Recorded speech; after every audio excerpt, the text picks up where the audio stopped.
बिस्मिल्लाहिर्रहमानिर्रहीम, अस्सलाम वालेकुम। मैं फैज़ान रिजवी हूँ और आप मेरे यूट्यूब चैनल और फेसबुक पेज देख रहे हैं। आज 26 जुलाई 2022 है, दिन है जी ट्यूसडे, मंगल का 152वां रोज़ था आज रूस और यूक्रेन के दरमियान जारी जंग का। सबसे पहले मैं आपको ये बता दूं, जो तुर्की और यूनाइटेड नेशंस की सालिसी में जो मुआहिदा तय पाया था अजनास के मामले पर, उसको लेकर मॉनिटरिंग सेंटर मैंने आपको बताया था वो बनाया जाएगा इस्तांबुल में। तो कल इफ्तिताह किया जा रहा है, वेंसडे को मॉनिटरिंग सेंटर बाकायदा उसका एक इफ्तिताह किया जाएगा, एक सेरेमनी होगी इस्तांबुल में और फिर वो मॉनिटरिंग सेंटर जो है वो बना दिया जाएगा, जिसके बाद अजनास की एक्सपोर्ट का जो प्रोसेस है वो बाकायदा स्टार्ट कर दिया जाएगा। साथ ही तुर्की के मीडिया ने एक और खबर सुनाई कि तुर्की के सदर रजब तय्यिप एर्दोगान और रूस के सदर व्लादिमीर पुतिन के दरमियान मुलाकात तय पाई है। 5 अगस्त को सोची, जो रशिया का एक रिजॉर्ट सिटी है, वहां पर की मुलाकात होगी और इस मुलाकात का जो एजेंडा है वो अभी तक जारी नहीं किया गया, लेकिन जाहिर है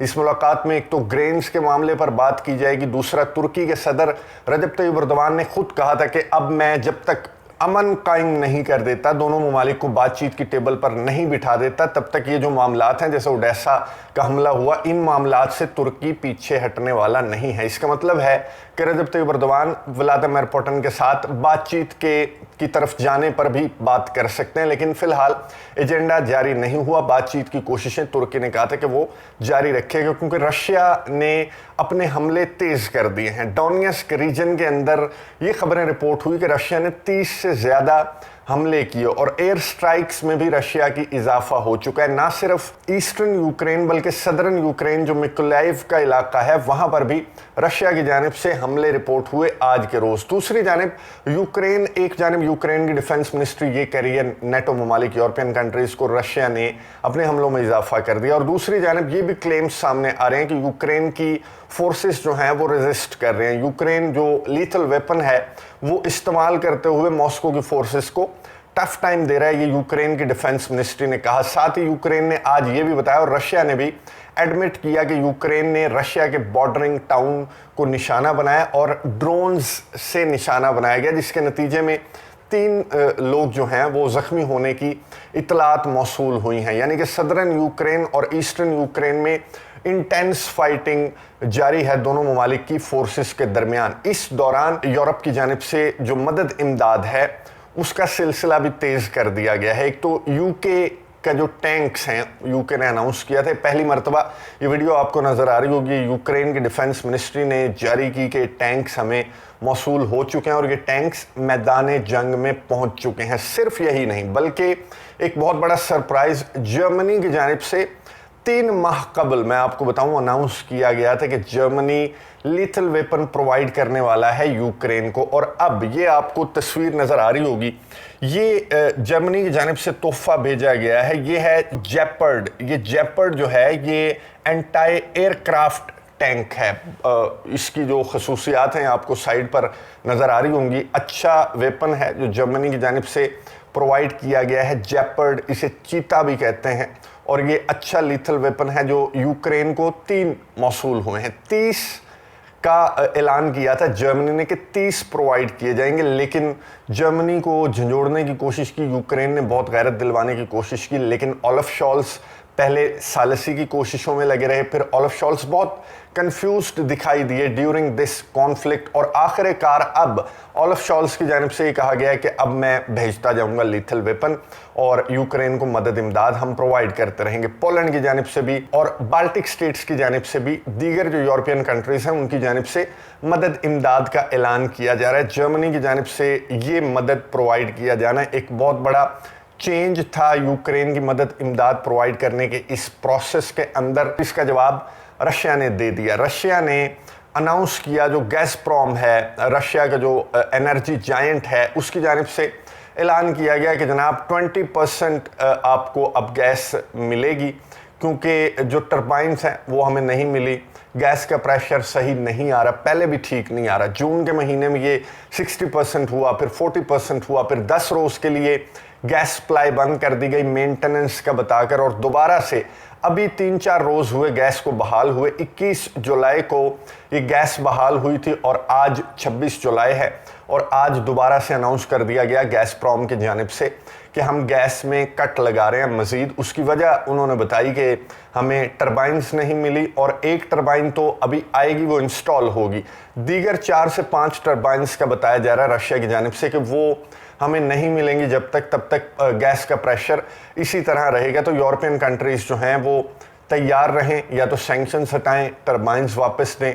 और ये भी कहा गया, क्रेमलिन के तर्जमान की जानिब से ये भी कहा गया कि हम बिल्कुल भी यूरोपियन कंट्रीज़ की गैस कट करने का इरादा नहीं रखते कि मुकम्मल तौर पर हम सर्दियों में इन्हें गैस देना बंद कर दें। ऐसा बिल्कुल भी रशिया का इरादा नहीं है, जो कि यूरोपियन कंट्रीज़ कह रहे हैं कि एक पॉलिटिकल मूव है, टरबाइन्स का कोई इशू नहीं है, मेंटेनेंस का कोई इशू नहीं है और ये बहाने बना रहा है रशिया। इस तरह की स्टेटमेंट्स यूरोपियन कंट्रीज़ की जानिब से सामने आ रही हैं। लेकिन जाहिर है एक नॉर्ड स्ट्रीम पाइपलाइन है, एक पूरा प्रोसेस है, कुछ टेक्निकल वजूहात होती हैं, मेंटेनेंस के काम होते हैं। ऐसे तो नहीं कि आप 10,000 सैंक्शंस भी आयद कर दें और टरबाइन्स पर भी पाबंदियां आयद कर दें, मेंटेनेंस पर भी पाबंदियां आयद कर दें और आप ये भी कहते रहें कि गैस का प्रेशर भी हमें पूरा मिले। तो ये रशिया ने कहा कि ये मजाक नहीं है। जो नॉर्ड स्ट्रीम 1 है, जो कि आपकी इतनी बड़ी एनर्जी की नीड पूरी कर रही है गैस पाइपलाइन, तो उसे मेंटेनेंस की भी ज़रूरत है। आप पाबंदियां आयद करते रहें और दूसरी जानिब आप कहते हैं कि गैस का प्रेशर पूरा मिले। तो यूरोपियन यूनियन का आज मैंने आपको बताया था जो एनर्जी मिनिस्टर्स हैं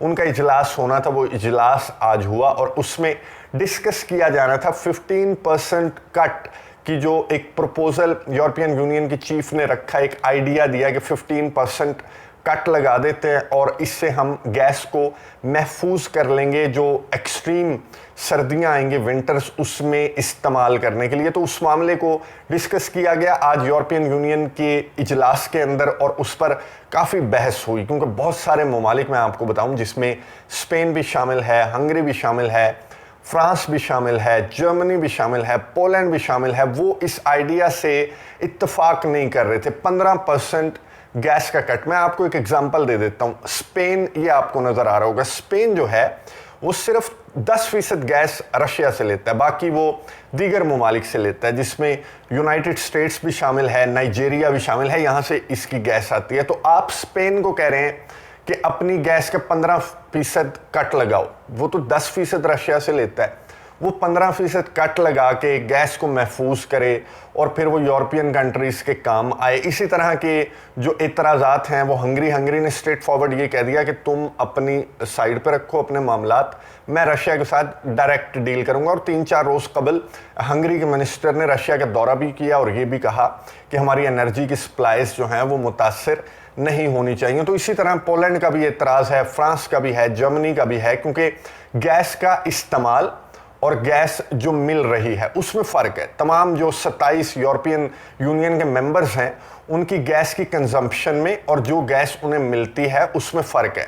कुछ ममालिक की कंजम्पशन ज़्यादा है, कुछ ममालिक की रिक्वायरमेंट ज़्यादा है। तो बहुत ज़्यादा इसमें बहस हुई इस इजलास के अंदर कि हमें क्या फ़ायदा, स्पेन को क्या फ़ायदा है जो अपनी गैस में 15% कट लगाए, जो 10% गैस रशिया से ले रहा है, वो क्यों इतनी बड़ी कुर्बानी दे इन ममालिक के लिए। तो फिर बहरहाल इत्तफाक हो गया और 15% कट पर मुत्तफिक हो गए यूरोपियन कंट्रीज़ बहसों मुबाहिसे के बाद। और फिर यूरोपियन यूनियन ने एक मैसेज भेजा रशिया को कि देखो, हमें तुम स्प्लिट करने की कोशिश कर रहे हो, डिवाइड करने की कोशिश कर रहे हो गैस की ब्लैकमेलिंग, एनर्जी की ब्लैकमेलिंग के ज़रिए, लेकिन हम स्प्लिट नहीं होंगे, हम डिवाइड नहीं होंगे, हम यकजा हैं, हम एक दूसरे का साथ देंगे और इन क्राइसिस से निकलेंगे। गैस तो वही रशिया की है ना जो आप महफूज भी करेंगे सर्दियों के लिए। लेकिन कुछ वज़रा ने ये इतराज़ भी उठाया कि ये स्ट्रेटजी कामयाब नहीं होगी। जब सर्दियां आएंगी तो आपको पता लगेगा कि आपकी रिक्वायरमेंट कितनी है और आपने कितनी गैस महफूज करने में आप कामयाब रहे। और ये फॉर्मूला मैं आपको बता दूं,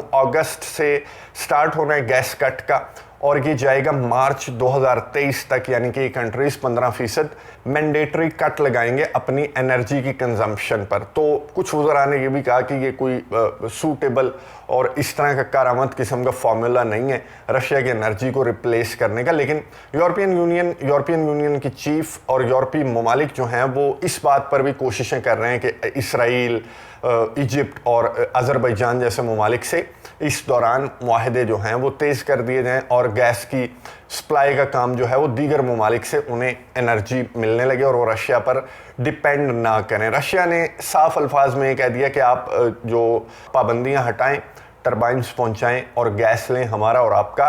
गैस के मामले पर कोई ऐसा झगड़ा नहीं है, ना मैं ब्लैकमेलिंग चाहता हूं। ब्लैकमेलिंग यूरोपियन कंट्रीज कर रहे हैं, नेटो ममालिक कर रहे हैं, जो आप पर 10,000 से ज़्यादा पाबंदियां आयद करते हैं, फिर कहते हैं गैस भी प्रोवाइड करो। तो रशिया का यहाँ पर मेरी अंडरस्टैंडिंग के मुताबिक जो है मौक़िफ़ बिल्कुल दुरुस्त है। समझ में आने वाली बात है कि एक बंदा जो आपकी एनर्जी की डिमांड पूरी करता है, आपकी नहीं 27 से ज़्यादा ममालिक की, और आप उस पर पाबंदियां आयद करते हैं और फिर ये भी कहते हैं कि ब्लैकमेल ना करो, गैस पूरी प्रोवाइड करो, तो ये मजाक रशिया ने कहा कि अब बंद होना चाहिए। ग्रेन के मामले पर दोनों ममालिक मुत्तफिक हैं। तुर्की के सदर के साथ मुलाकात बहुत ज़्यादा इंपॉर्टेंट होने वाली है। ये जो फार्मूला यूरोपियन कंट्रीज़ अब अप्लाई करने जा रहे हैं, इसके बाद रशिया जो कि हमलों में इजाफा कर चुका है, अपने ऑपरेशन उसका तेज़ हुआ गुज़िश्ता 24 घंटों के दौरान, वो नॉर्थ स्ट्रीम 1 की गैस की सप्लाई मुकम्मल तौर पर बंद करेगा या फिर यूरोपियन कंट्रीज़ का सॉफ्टवेयर अपडेट हो जाएगा। इस फार्मूले पर 1 माह या 2 माह अमल करने के बाद जब सर्दियां आएंगी तो यूरोपियन कंट्रीज़ का ये फार्मूला कितना कारआमद है वो भी पता लग जाएगा। नज़र रखेंगे, आपको अपडेट्स देता रहूँगा। अगली वीडियो तक के लिए इजाज़त दीजिए। अल्लाह हाफ़िज़।